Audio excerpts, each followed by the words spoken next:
Ay, grabe niya si Papa Eds. Grabe, kasama si Papa Eds sa picture dito, oh. Mayroon dito. Magjowa na sa ito, tandyan si Papa ito.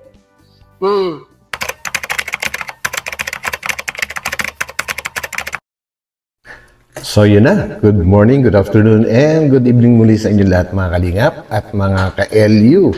And grabe, lahat siguro excited ngayon, no? Dahil ngayong araw na ito guys, March 15, ngayon po yung pinaka-aantay ng lahat, lalo-lalo na po yung mga sumusuporta sa EDSI po, ano? Nako, grabe, ngayon na po mismo magaganap yung pinaka-aantay na lahat na ribbon cutting guys. Pero bago tayo tumuloy doon sa pinaka main topic natin, ay syempre gusto kong i-shout out ngayon guys ang community spotlight na kung saan po meron tayong 5 na top engager sa ating channel po, ano, yung mga laging nagko-comment, laging nagla-like, yung mga ganyan po. Ito po ay gawa ni YouTube. Ito po guys, so ang pinaka top 5 walang iba kundi si Marcy Takluyan or Kitty Talks po ang pangalan ng kanyang channel. So yan, shout out po. At ang pang-apat naman po ay walang iba kundi si Reby Vlogs. So yan, shout out po and salamat. And ang top 3 po natin ay walang iba kundi si Madam Judith Reyes. So shout out po Madam Judith Reyes.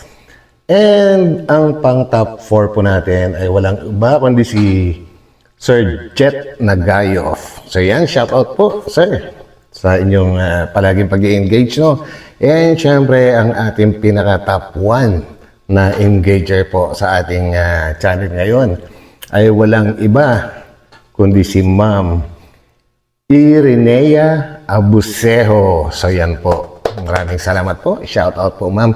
And syempre shout out din natin lahat po guys ang ating mga subscribers dahil napakarami pong nagsasabi na sila po ay mga silent viewers lang. So shout out din po sa lahat sa inyo. And guys, regarding naman po sa ating title, no, na natatakot pa rin ba si Biancy sa araw na ito, na kung saan ay napag-usapan po nila yan ni Kalingap Edu nung nakaraang episode guys. At yun nga, mabuti na lang at naglakas ng loob si Viancy na i-bring out at pag-usapan nila na Kalingap Edu po, ano, na meron palang kinakatakutan si Viancy na walang iba kundi yung ribbon cutting mismo. Dahil nga po sa nasabi before, nung una pa lang, nag-uumpisa pa lang ang pagbablog sa EDSI po, ano, nasabi ni Kalingap Edu kay Viancy before na susuportahan niya si Viancy hanggang magkaroon siya ng sariling bahay. So yun po, at dahil nga po doon ay medyo natakot si Viancy ngayon kasi ang gusto ni Viancy guys ay hindi lang hanggang sa pabahay matatapos ang EDSI. Ayaw niyang matapos ang EDSI at ayaw niyang mawala si Edu sa buhay niya. So grabe guys, alam ko ang dami pong kinilabutan sa inyo sa last episode na yon, and kagaya din po ng inyong lingkod po, ano, na isa rin tayo sa mga kinilabutan din at medyo nakakaluha din yung pangyayari na yon. So yun guys, so nilinaw lang po natin ang ating title, which is alam ko na malinaw na rin yung kanilang pag-uusap, no, na clear na po yon. Kumbaga okay na kay Viancy, nagpaliwanag na po si Kalingap Edu tungkol nga doon sa sa bagay na yon. So yan, samahan po ninyo ako guys na bigyan po ng reaction itong video na to, na kung saan makikita natin na medyo ang dami pong pictures ng EDSI dito sa bahay ni Viancy po, ano. At hindi lang EDSI pictures kundi may sarili ring picture na nag-iisa si Kalingap Edu na naka-display. So yan, supportahan po natin palagi guys ang buong team Kalingap mo, no?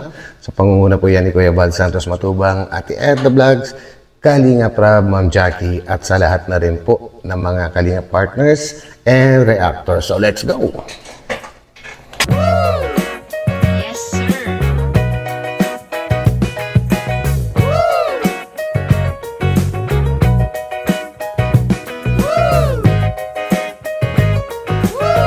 Kumusta po? Alam nyo kailan ang ribbon cutting? Sabado. Ngayong Sabado po. Kamusta ng ilaw nyo?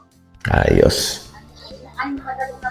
Madali na. So, total, inaasikaso nyo po yung kuryente po at malapit naman natin maano.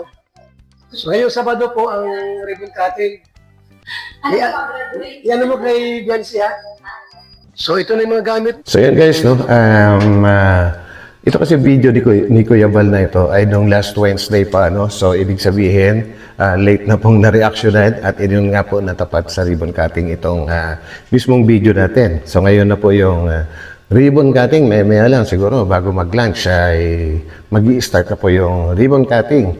And dito nga kasi guys, marami din akong nabasa dito sa mga comment section ni Kuya Val na napangitan daw sila sa sa electrical wirings.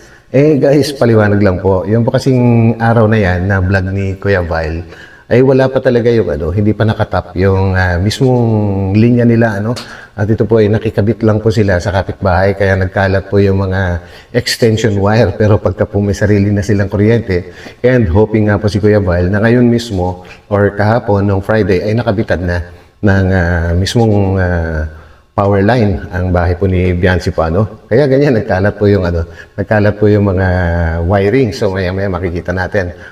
So tuloy. Ito, may bagong salamin, ha? Oo nga. Ay, grabe, oh. Grabe. And Biancy, talaga naman, kalabas. Yeah, grabe yan. So, pampagwapo, ito po, may salamin. Pagpasok mo, may salamin agad. Ito ay may madungis. Punasan mo. Nice. May upuan dito. Ay, sus, kalami. Kalami. Tapos kape. BSM Kalingap. Ayun, VSM, Kalingap Kape. Ang kapeng may puso, sa guys. kwarto, yung kinanay, ay grabe ang kanilang, lamisa.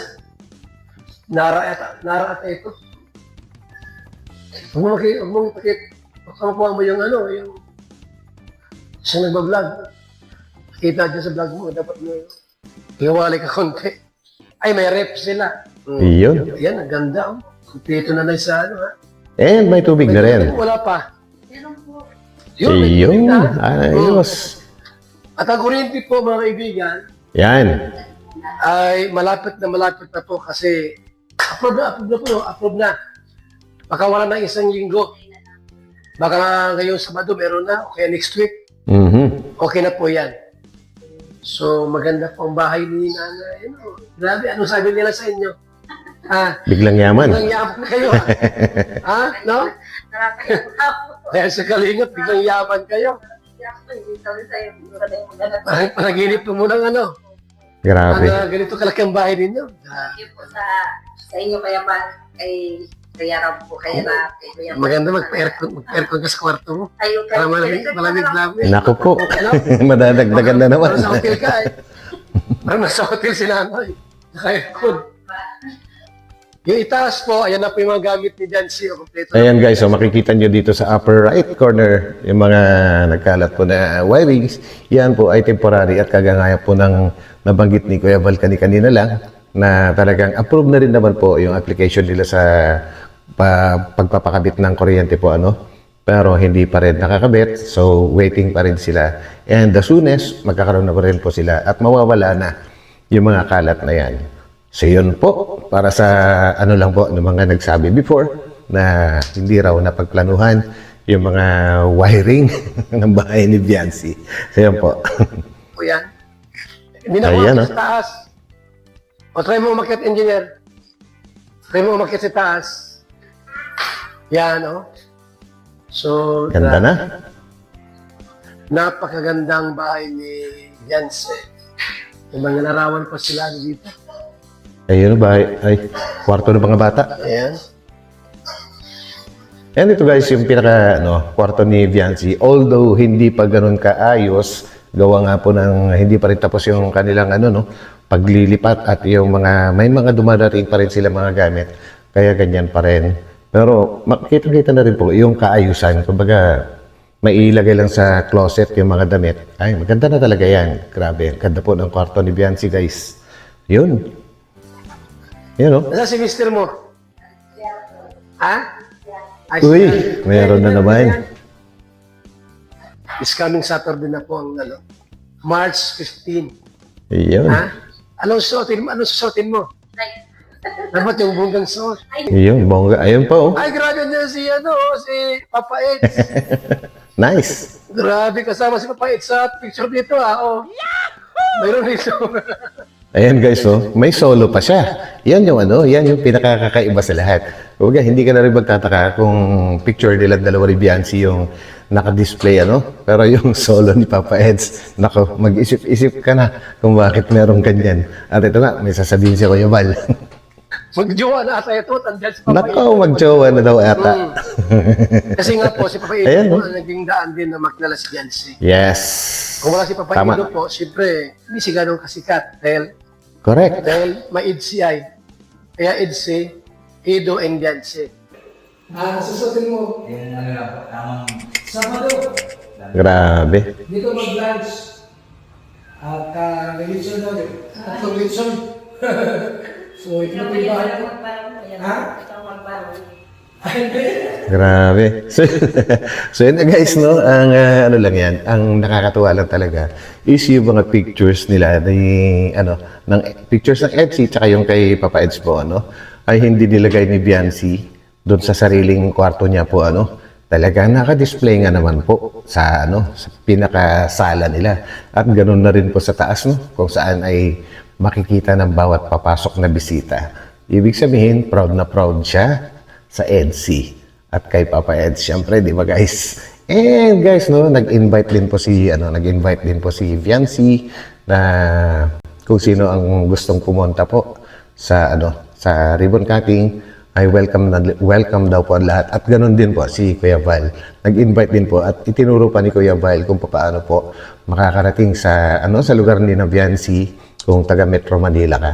So guys, congratulations po sa mga sa mga makakapag-attend. Sana all, mapapasana all na lang ako. So yun guys, maraming salamat po muli sa pagsama nyo kay Batang LU. And magkita-kita po tayo muli sa aking susunod na upload. So God bless po sa lahat. At pansamantala, bye-bye po muna. Bye.